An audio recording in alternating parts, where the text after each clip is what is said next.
In the summer of 1838, Samuel Burley Robotham proved the Earth was flat. Robotham was many things: dubious inventor, prolific writer, elementary school dropout. But he wasn't much of a scientist. Nevertheless, he passionately believed that the Earth was not a sphere.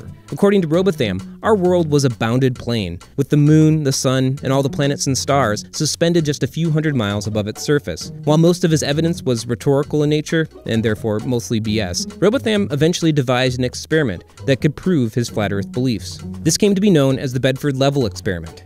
Over the years, he repeated his experiment many times and always came to the same conclusion: the Earth was indeed a flat disk. And despite writing extensively about it and haranguing anybody who would listen to him, Robotham's discovery was mostly ignored for decades, until John Hampden made a bet. Hampden was an avid fan of Robotham, and he never missed an opportunity to defend and promote Robotham's flat Earth beliefs. In 1870, Hampden wagered £500 that he could show that the Earth was flat by repeating the Bedford Level experiment, unless someone could prove him wrong. Nobody took him up on his wager at first. And why would they? This was Great Britain in the latter half of the 19th century. The sun never set on the British Empire. For that to be true, the Earth couldn't be flat. Most of the world had come to the conclusion that the Earth was a sphere centuries ago. It was settled science. So Hampden upped the ante. He accused the scientific community of purposely covering up the fact the Earth was flat, and thus would not accept his challenge for fear of having their deception exposed. This got the attention of Sir Alfred Russel Wallace.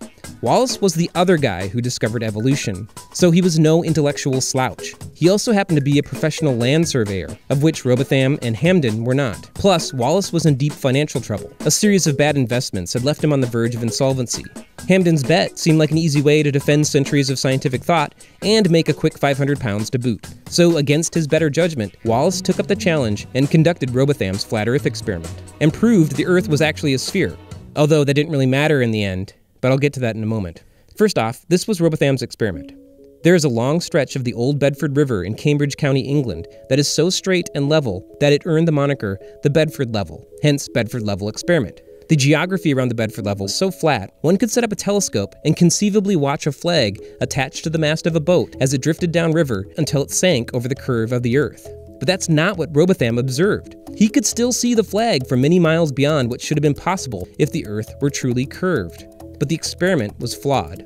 Robotham, being untrained, forgot to take into account the effect of atmospheric refraction. Air can bend light in a way that makes it possible to see objects that should be beneath the horizon. This is called a superior mirage. It can make the sun appear to rise earlier than it should and cause ships to hover above the ocean. That means what Robotham observed was an optical illusion, something a trained surveyor like Wallace was well aware of. So instead of measuring how far the flag dips below the horizon, Wallace modified the experiment to track how far the flag rises as it traverses upward along the curve of the Earth. Either way, the experiment showed an Earth that was most certainly curved.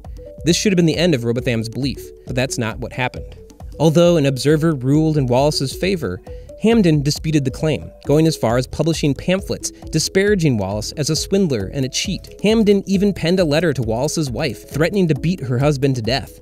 Hampden was thrown in jail and sued, but because he rescinded the bet, the wager was declared invalid, and Wallace was forced to return the money. Hampden saw this as a vindication, and so did some of the general public. Wallace and Hampden were in and out of court for years. This caught the attention of the newspapers. Here was a guy no one had ever heard of, with some very unusual beliefs, even for 19th century England, engaged in a high-profile legal battle with one of the most famous scientists of the time. The peculiar nature of the bet and Hampden's sensational behavior made it impossible to keep the story out of print. On top of that, a court ruled that Wallace, a leading thinker of his generation, didn't win a bet to prove the Earth was a sphere.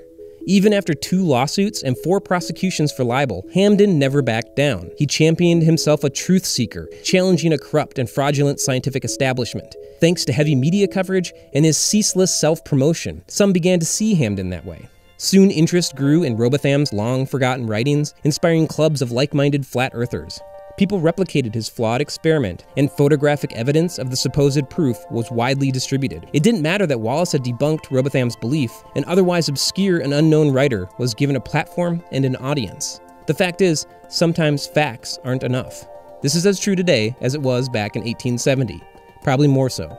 Over the past decade, we've seen a resurgence in flat Earth belief. Hundreds of thousands of people have subscribed to flat Earth discussion groups and Facebook pages. There are flat Earth documentaries on YouTube with millions of views, and flat Earth conventions attracting celebrities and the general public alike. And almost all of it can be traced back to Robotham's flawed experiment, and the publicity the news media of the time granted it. Sir Alfred Russel Wallace came to regret accepting Hampden's bet. Instead of making a quick buck settling a simple scientific argument, Wallace found himself on the hook for several protracted court cases and enduring Hampden's incessant attacks for years after the event. What's more, many members of the scientific community looked down upon Wallace for participating in the bet in the first place. They saw his association with flat Earth belief as lending it credibility and legitimizing it in the eyes of the public. Wallace may have meant to embarrass a foolish flat Earth believer, but he ended up mostly embarrassing himself. Regardless, until we could send rockets into orbit and see the curvature of the Earth for ourselves, the Bedford Level experiment was one of the most widely cited proofs that the Earth is a sphere. Nevertheless, no other place in the world has been as successful at making flat Earth belief seem on the level as the Bedford Level. Special thanks to our Patreon patrons. Without you, the good stuff just wouldn't happen. So if you like what we do here, go on over to patreon.com/thegoodstuff and become a supporter. Otherwise, you can like and subscribe to this channel, hit the notification bell so you know when the next video is coming out, and I'll be back in a couple weeks with a new video. Thanks for watching.